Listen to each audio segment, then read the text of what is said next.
আমাদের নতুন payment gateway ready হয়েছে, তো দেখে নিন কীভাবে। সেম আপনারা তো জানেন যারা পেমেন্ট গেটওয়ে থেকে টাকা নেন। তো আমি একবার দেখিয়ে দিচ্ছি। অ্যাড টপ আপে ক্লিক করলাম। অ্যাড টপ আপে করার সঙ্গে সঙ্গে এখানে মিনিমাম অ্যামাউন্ট আপনাকে 200 টাকা নিতেই হবে। রিমার্ক কিছু দিলাম। অনলাইন টপ আপে ক্লিক করলাম। ক্লিক করার পরে সাবমিট টু পেমেন্ট গেটওয়েতে ক্লিক করলাম। ক্লিক করার পরে দেখুন এরকম একটা ইন্টারফেস খুলে গেল। ইন্টারফেস খোলার পরে এখানে ইউপিআই, গুগল পে, ফোনপে সব কিছু আছে। আমি গুগল পেতে ক্লিক করলাম। ক্লিক করার পরে সঙ্গে সঙ্গে আমার এখানে চলে আসবে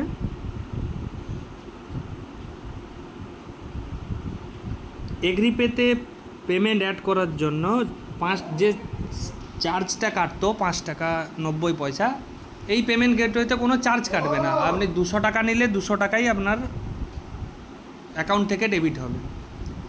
আপনারা সবাই পেমেন্ট গেটওয়ে ব্যবহার করুন। বিশেষ কিছু অসুবিধা থাকলে জয়ন্তবাবুর সঙ্গে কথা বলুন, উনি সহযোগিতা করবেন।